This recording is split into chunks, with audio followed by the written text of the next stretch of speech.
நண்பர்கள் அனைவருக்கும் வணக்கம். இந்தியா, தாய்வான், சைனா சம்பந்தமான ஒரு முக்கியமான விஷயத்தை பற்றி தான் இந்த வீடியோவில் உங்கள்கிட்ட நான் சொல்ல போகிறேன். குறிப்பாக தாய்வானுக்கும் சைனாவுக்கும் என்ன பிரச்சனை அப்படின்றத பெரிய லெவலில் கிளாரிஃபை பண்ணுறது தான் இந்த வீடியோவோட நோக்கம். தாய்வான் நாட்டை சேர்ந்த தாய்வான் ஒரு நாடு இருக்கா? எனக்கே கன்ஃபியூஷனாக இருக்கே. அப்புறம் எப்படி கூப்பிடுறது தாய்வானை? ரிப்பப்ளிக் ஆஃப் சைனா அப்படின்னு வந்துட்டு நம்ம சொல்லிக்கலாம். ரிப்பப்ளிக் ஆஃப் சைனாவா? அப்போ people's republic of China, people's republic of China அப்படின்றது மெயின்லேண்ட் சைனா அப்படின்றது உங்கள் எல்லாத்துக்குமே தெரியும். இது என்ன தாய்வானை வந்து ரிப்பப்ளிக் ஆஃப் சைனான்னு சொல்கிறாங்க? இது என்ன கன்ஃபியூஷன்? சரி, வீடியோவில் நம்ம பார்ப்போம்.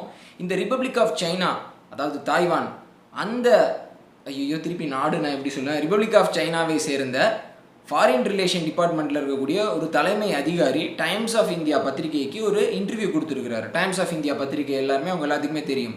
அது எதை பற்றின ஒரு கட்டுரை அப்படின்னா, அதாவது இன்டர்வியூ அப்படின்னா, இந்த கொரோனா வைரஸ் அவுட் பிரேக் ஆகிருக்கிற இந்த சமயத்தில் எப்படி தாய்வான் வந்து இந்த வைரஸினுடைய அவுட் பிரேக்கை பெரிய லெவலில் கட்டுப்படுத்தினாங்க. மெயின்லேண்ட் சைனா கிட்டேருந்து பக்கத்திலே இருக்கிறாங்க. ஸோ வுகானுக்கு அப்புறம் பெரிய லெவலில் தாய்வான் பாதிக்கப்படும் அப்படின்ற செய்தி எல்லாமே வந்தது.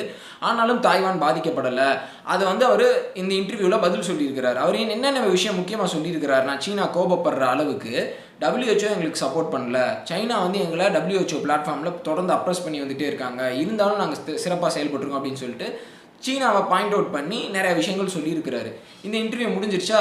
இந்த இன்டர்வியூ பப்ளிஷ் ஆயிடுச்சு. அதுக்கப்புறம் 27ஆம் தேதி சைனாவினுடைய ஸ்போக்ஸ் பர்சன், இந்தியன் எம்பசியோட ஸ்போக்ஸ் பர்சன் என்ன சொல்லியிருக்கிறாருன்னா, இந்த மாதிரி இந்த இன்டர்வியூவை டைம்ஸ் ஆஃப் இந்தியா பத்திரிகை எடுத்தது தவறு, ஒரு குறிப்பிட்ட இந்திய பத்திரிகை அப்படின்றதுல வந்து அவங்களுடைய அந்த நோட்டிஃபிகேஷனில் குறிப்பிட்டிருக்காங்க.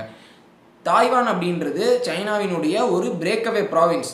இப்போ சொல்லணுன்னா, தாய்வான் அப்படின்றது சைனாவினுடைய ஒரு ஒருங்கிணைந்த பகுதி. அதனால அதுக்கு WHO வந்து தனியாக ஒரு ரெகக்னேஷன் கொடுக்கணும் அப்படின்றது அவசியம் இல்லை.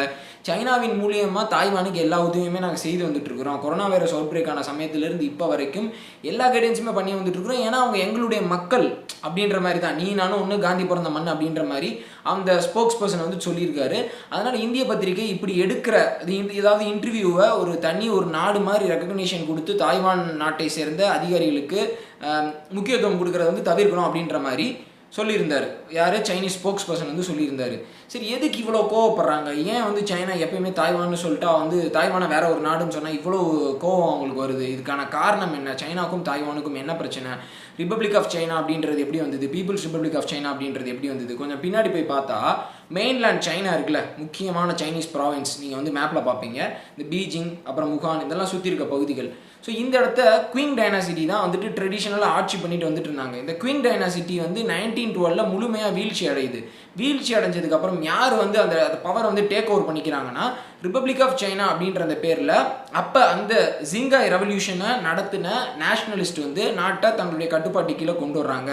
1912 to 1949 வரைக்கும் இவங்களுடைய கட்டுப்பாட்டு கீழே தான் மெயின்லேண்ட் சைனா இருக்குது.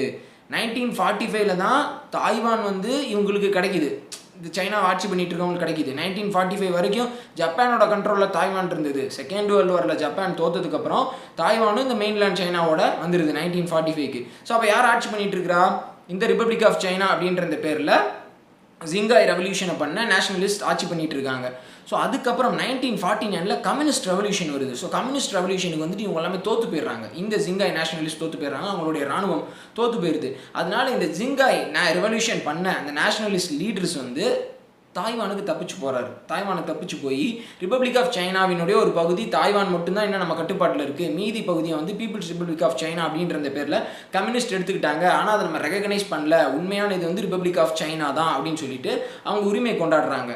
ஆனால் இவங்களுடைய துரதிர்ஷ்டவசம் என்ன அப்படின்னு பார்த்துக்கிட்டிங்கன்னா, 1971 உண்மையான சைனா எது அப்படின்னு UN என்ன ரெகக்னைஸ் பண்ணியிருக்குன்னா, பீப்புள்ஸ் ரிப்பப்ளிக் ஆஃப் சைனா அப்படின்னு சொல்லிட்டு கம்யூனிஸ்ட் பார்ட்டி கொண்டு வந்த, அதாவது மெயின்லேண்ட் சைனா தான் பீப்புள்ஸ் ரிப்பப்ளிக் ஆஃப் சைனா அப்படின்றத இவங்க ரெகக்னைஸ் பண்ணிட்டாங்க. ஸோ தாய்வான் வந்து இனிமேல் சைனா வந்து எங்களுடைய ஒரு பார்ட் தான் அப்படின்னு சொல்லிட்டு கிளைம் பண்ண முடியாது. ஏன்னா கம்யூனிஸ்ட் பார்ட்டி ஜெயிச்சிட்டாங்க.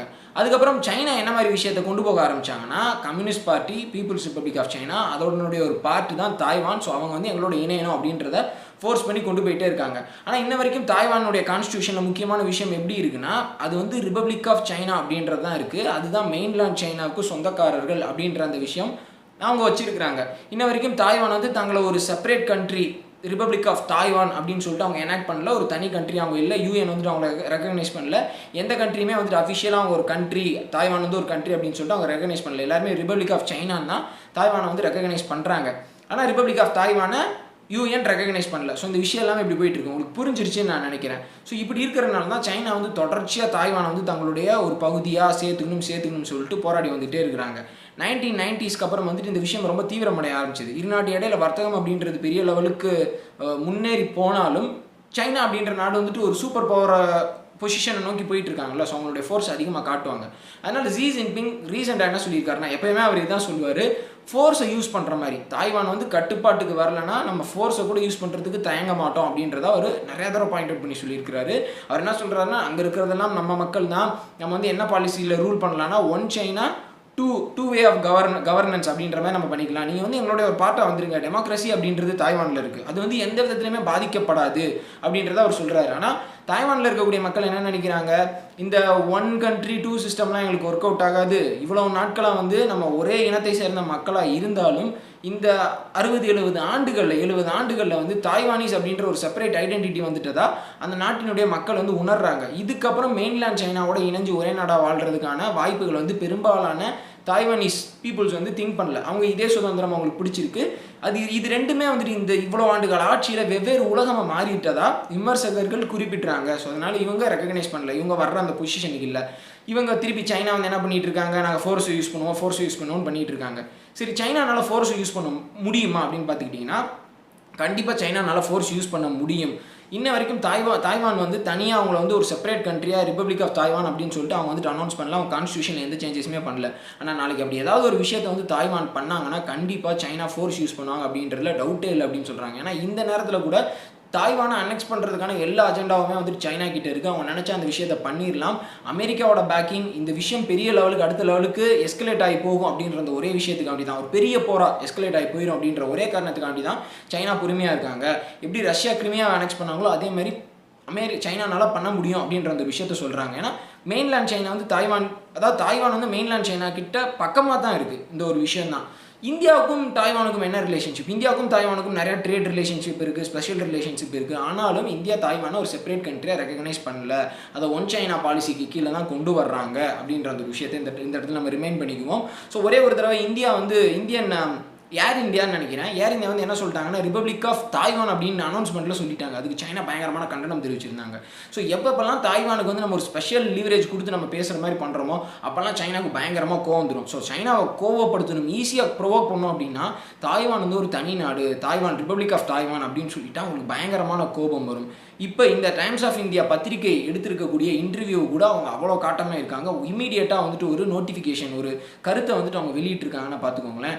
ஸோ ஃபியூச்சரில் வேர்ல்டு வார் 3 அப்படின்றது ஒன்று நடக்கிறதுக்கான ஒரு ஃப்ளாஷ் பாயிண்ட் அப்படின்னு ஒன்று இருக்குன்னா, ஒன்று நார்த் கொரியா, சவுத் கொரியா, இன்னொன்று சவுத் சைனா சி. அது முக்கியமான காரணம் தாய்வானாக கூட இருக்கலாம். இன்னொன்று வந்து ஈரான்லாம் வந்து ஒரு தேர்ட் வியூ தான், தேர்ட் பாயிண்ட். அதாவது இதெல்லாம் வந்து மித்த பாயிண்ட்டை கம்பேர் பண்ணுறப்போ ஈரான்லாம் பெரிய லெவலுக்கு நம்ம கன்சிடர் பண்ணிக்க தேவையில்லை. சைனா எந்த இதில் டேரெக்டாக இன்வால்வ் ஆகுதோ அங்கே தான் வேர்ல்டு வார் 3 வரும் அப்படின்னு சொல்கிறாங்க. ஸோ அந்த விதத்தில் அமெரிக்கா தொடர்ச்சியாக தாய்வானுக்கு பெரிய லெவலில் சப்போர்ட் பண்ணி வர்றது சைனாவை பெரிய அளவுக்கு கோவப்படுத்தி வரும். ஒரு த்ரெஷ்ஹோல்டை மீறி வேறு லெவலுக்கு போச்சுன்னா அது ஒரு பெரிய யுத்தத்துக்கு கொண்டு போய் முடியும் அப்படின்னு சொல்கிறாங்க. இப்போ ரீசெண்டாக நம்ம ஒரு வீடியோ என்ன பார்த்துருந்தோம்னா, சைனாவினுடைய போர்க்கப்பல்கள் தாய்வானுடைய கடற்கரை அந்த பகுதிகளை ஒட்டி போச்சு. உடனே தாய்வானுடைய போர்க்கப்பல்கள் ஸ்கிராம்பிள் ஆகிட்டு அந்த கப்பல்களை வந்து விரட்டி அடிக்கிறதுக்காண்டி போச்சு அப்படின்றதெல்லாமே நம்ம பார்த்தோம். உடனே அமெரிக்க போர்க்கப்பல்கள் வந்து ரீஎன்ஃபோர்ஸ்மெண்ட்டுக்கு வந்துச்சு.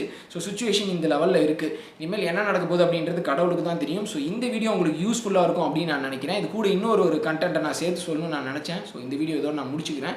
So information is wealth. இந்த வீடியோ உங்களுக்கு பிடிச்சிருந்துச்சுன்னா தயவு செஞ்சு உங்கள் நண்பர்களுக்கு ஷேர் பண்ணுங்கள். ஸோ யாராவது தெரியாதவங்க வந்து இந்த விஷயத்தை தெரிஞ்சுக்கிட்டும். சாயங்காலம் வேறு ஒரு வீடியோவில் பார்க்கலாம். வீடியோ பார்த்தமைக்கு ரொம்ப நன்றி. என்னோட சோஷியல் மீடியா லிங்க்ஸ் வந்து டிஸ்கிரிப்ஷன்லையும் கமெண்ட் செக்ஷன்லையும் வந்து கொடுத்துருக்கிறேன். தயவு செஞ்சு ஃபாலோ பண்ணுங்கள். வீடியோ பார்த்தமைக்கு திருப்பி சொல்லிக்கிறேன். நன்றி. ஜெய்ஹிந்த்.